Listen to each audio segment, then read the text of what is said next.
Bonjour à tous, j'espère que vous allez bien. On se retrouve donc dans la deuxième vidéo qui traite du sujet de l'alternance. J'ai déjà fait une première vidéo qui traite vraiment de la manière dont vous pouvez trouver une alternance, des différents types de contrats qu'il existe, mais également de la manière dont vous pouvez optimiser votre recherche d'alternance. Dans cette vidéo, on va discuter dans un premier temps des avantages et des inconvénients de l'alternance. Nous allons également discuter du rythme et de la manière dont on peut concilier les études avec le travail en entreprise. On va également voir ensemble comment vous pouvez trouver une alternance qui va vous convenir le plus possible. Et enfin, je vais vous donner mon retour d'expérience sur le rythme, la manière dont vous pouvez au mieux concilier le travail et les études et vous donner un avis de manière générale sur l'alternance par rapport à un cursus classique.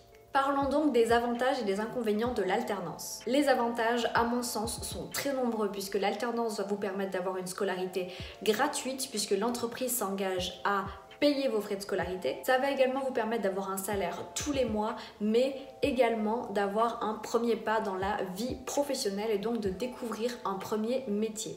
Outre l'aspect financier, l'alternance va également vous permettre d'avoir un réseau qui pourra vous aider plus tard à signer un premier CDD ou un CDI. L'alternance peut également vous apporter une première expérience professionnelle qui peut vraiment vous être utile puisque ça peut dans un premier temps vous permettre de savoir si le métier que vous convoitiez vous plaît ou non. Et enfin, à ne surtout pas négliger, l'alternance peut vraiment vous permettre de vous démarquer par rapport aux autres étudiants qui auront peut-être sur leur CV 3 à 6 mois de stage. Passons donc maintenant aux inconvénients. Ces inconvénients sont un petit peu subjectifs. Moi, j'ai hyper bien vécu mon alternance, j'en parle un petit peu plus à la fin de cette vidéo, donc forcément, je trouve qu'il n'y a pas tant de points négatifs que ça. Concrètement, étant donné que vous êtes un étudiant salarié, vous n'allez plus avoir vos 2 mois et demi ou 3 mois de vacances par an. Vous allez donc avoir vos 5 semaines de congés payés obligatoires, plus certains RTT et éventuellement une compensation de vos heures supplémentaires. Le deuxième point dont on peut discuter et qui pour moi n'est pas vraiment un inconvénient, mais on va quand même en parler, c'est que vous n'êtes plus sur le campus de votre école, c'est-à-dire que vous allez être un petit peu plus détaché de la vie étudiante classique. Ne vous inquiétez pas, les promotions d'alternants dans les écoles sont de plus en plus grandes, donc vous allez juste vous retrouver dans un plus petit cercle de personnes et d'étudiants avec qui vous pouvez aller dans les bars, sortir ou faire des activités. Mais effectivement, vous n'allez plus pouvoir sortir 3 à 4 soirs par semaine pour 2 raisons principales. La première, c'est que vous êtes salarié, donc vous ne pouvez plus arriver totalement défracté en cours et faire semblant d'écouter ou de dormir, puisque vous devez travailler. Et bien sûr, l'alternance que vous allez trouver ne sera pas forcément dans la même ville du campus de votre école, donc vous allez être moins physiquement présent dans la vie scolaire de votre école. Passons maintenant à la deuxième partie de cette vidéo, c'est-à-dire les différentes questions que vous pouvez vous poser pour voir quelle alternance vous conviendrait le plus. Ce que je vous conseille, c'est vraiment de vous y prendre à l'avance quand vous savez que vous allez rentrer dans un parcours d'alternance. Personnellement, je m'y suis prise 1 an à l'avance, c'est-à-dire qu'en septembre de ma rentrée de licence 3, je regardais déjà pour trouver une alternance pour septembre de l'année suivante de ma première année de master. Après, chacun est libre de faire entièrement ce qu'il veut. J'avais des collègues à moi qui commençaient à regarder en mai-juin pour une rentrée en septembre. Je ne trouve pas que c'est la meilleure solution. Pourquoi? Parce qu'en mai-juin, il y a énormément de personnes qui se réveillent et qui se rendent compte que leur rentrée d'alternant est dans 3-4 mois et qu'ils n'ont pas forcément signé de contrat. Concrètement, ça veut dire qu'il va y avoir beaucoup plus de personnes qui vont candidater et donc ça va faire en sorte que vous allez avoir beaucoup plus de concurrence pour le même poste. Si vous vous y prenez 1 an à l'avance, déjà vous vous laissez du temps pour savoir quel type de métier vous aimeriez bien commencer, dans quel type d'entreprise, dans quelle ville. Ça montrera également que vous êtes extrêmement motivé puisque de plus en plus d'entreprises postent des annonces 1 an à l'avance et forcément si vous les contactez 1 an à l'avance, vous allez prouver votre détermination, votre motivation et votre envie de rejoindre cette entreprise-là. Plus vous vous y prenez tôt, plus vous allez potentiellement passer d'entretien et plus vous allez peut-être avoir une meilleure présentation, une meilleure gestion du stress et une meilleure capacité à convaincre les personnes en face que vous êtes vraiment le bon candidat et même le candidat idéal pour ce poste. Comment maintenant savoir quel type de métier vous conviendrait le mieux? C'est pas forcément une étape facile puisqu'en général on est assez jeune, entre 19 et 20 ans et on nous demande de savoir ce qu'on veut. Savoir ce qu'on veut à cet âge-là, c'est quand même très compliqué. Moi, ce que je vous conseille, c'est de faire l'inverse, c'est-à-dire faire la liste de ce que vous ne voulez pas. Je vais parler pour moi-même en vous donnant un exemple concret. Quand j'ai commencé à faire des recherches, je me suis rendu compte qu'il y avait beaucoup d'alternances qui étaient similaires dans le milieu du marketing, de la communication ou de la finance de manière générale. Je me suis juste posée avec une feuille et un stylo et je me suis demandé ce que je ne voulais vraiment pas faire. Par exemple, je voulais vraiment pas passer ma vie dans une voiture ou dans des hôtels, donc tous les métiers itinérants, type commerciaux, je les ai vraiment rayés de ma liste. Je voulais également un environnement international, donc avoir des collègues qui allaient venir de tout horizon possible, mais également un métier où la langue principale ou alors la seconde langue principale allait être l'anglais. Concrètement, toutes les alternances qui étaient proposées par exemple par les très petites entreprises ou par les PME locales, je les ai rayées de ma liste parce qu'encore une fois c'était personnel et subjectif, mais ça ne correspondait pas à ce que je voulais. Et comme ça, j'ai vraiment listé tout ce que je ne voulais pas faire dans le cadre de mon alternance basée sur ce que j'aime et sur ma personne. Et j'avais largement le luxe d'être exigeante puisqu'encore une fois, je m'y étais prise 1 an à l'avance. Ce luxe-là, on va pas se mentir, vous l'avez pas forcément quand vous devez trouver une alternance en 1, 2 ou 3 mois. Et j'ai énormément de connaissances en école de commerce qui ont fini par trouver une alternance par dépit parce qu'ils avaient trouvé rien d'autre.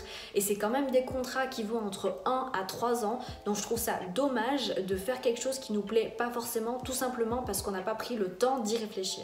Parlons maintenant du rythme et de mon retour d'expérience sur l'alternance. Pour être tout à fait honnête avec vous, moi j'ai beaucoup aimé mes 2 années d'alternance, donc forcément je vais avoir un avis peut-être un petit peu plus positif que d'autres personnes. J'avais un rythme basé sur 3 semaines en entreprise et 1 semaine à l'école.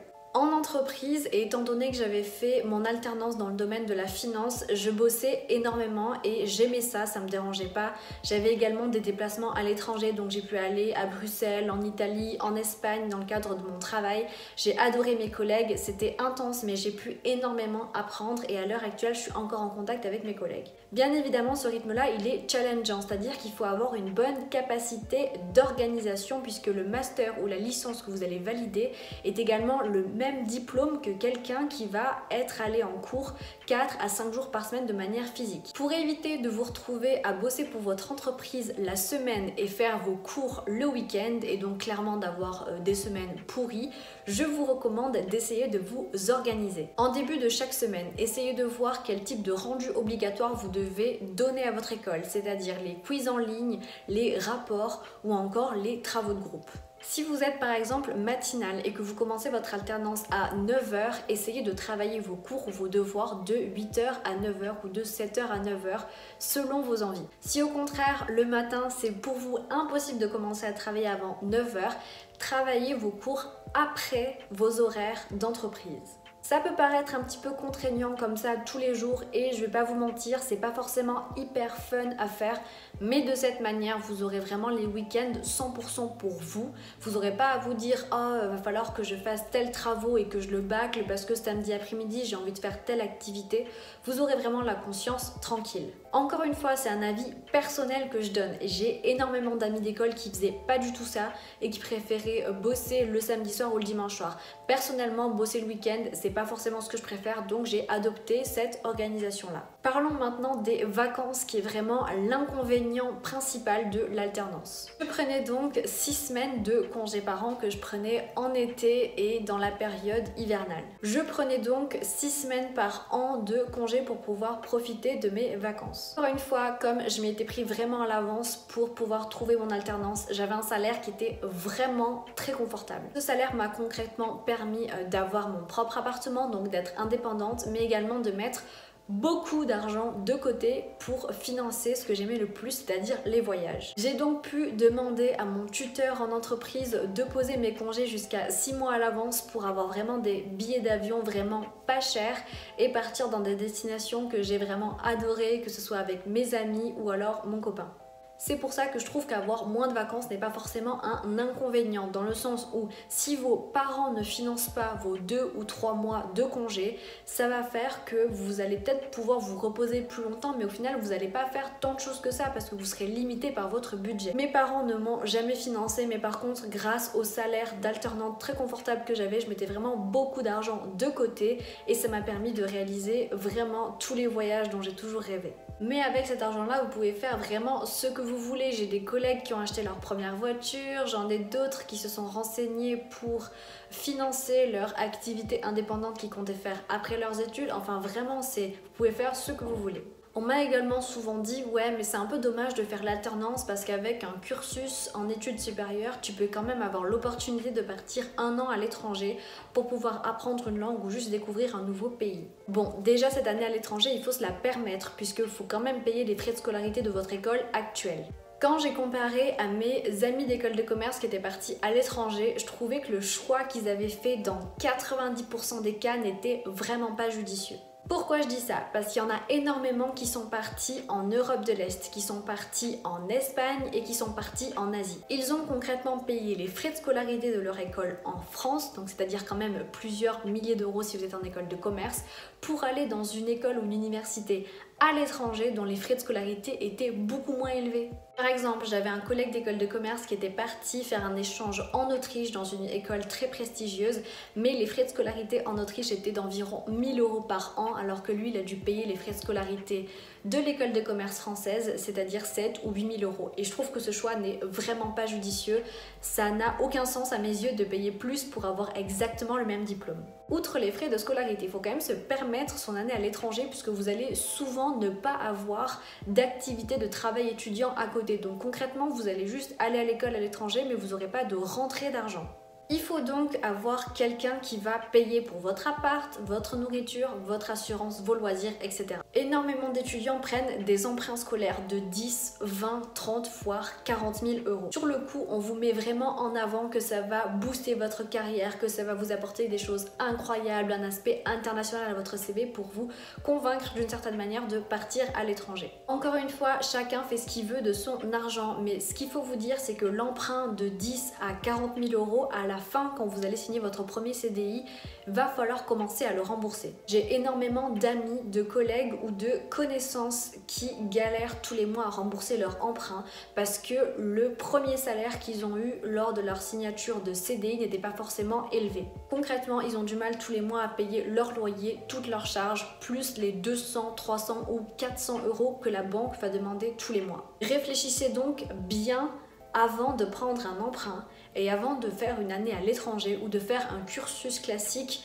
en études supérieures qui peut vous coûter plusieurs milliers voire dizaines de milliers d'euros. En plus de ça, si votre rêve c'est vraiment de partir 1 an à l'étranger parce que vous avez envie de visiter un pays en particulier, dites-vous que rien qu'avec les frais de scolarité que vous allez payer à votre école en France pour partir à l'étranger, vous pouvez juste vous offrir une année sabbatique ou alors des vacances de malade. Honnêtement, avec 5, 6, 7, 8, voire 10 000 euros, vous pouvez vraiment découvrir un pays entier en vous faisant plaisir au niveau des hôtels, de la restauration et de plein d'autres choses. Encore une fois, je vais parler pour moi. J'avais pour envie de partir en Amérique latine et les frais de scolarité pour cette année à l'étranger demandée par mon école de commerce étaient autour de 8 000 euros. Vous doutez que la vie en Amérique latine est beaucoup moins chère qu'en Europe et je m'étais juste dit que si à un moment j'avais l'occasion de partir en Amérique latine en année sabbatique, j'allais beaucoup plus profiter de mon budget des 8 000 euros en ayant un temps totalement libre puisque quand vous partez vous-même, vous n'êtes pas obligé d'aller en cours tous les mois et de valider un diplôme, donc vous avez vraiment 24 heures de votre journée totalement libre. Et bien en faisant ça, je trouvais que j'allais beaucoup plus profiter de l'investissement.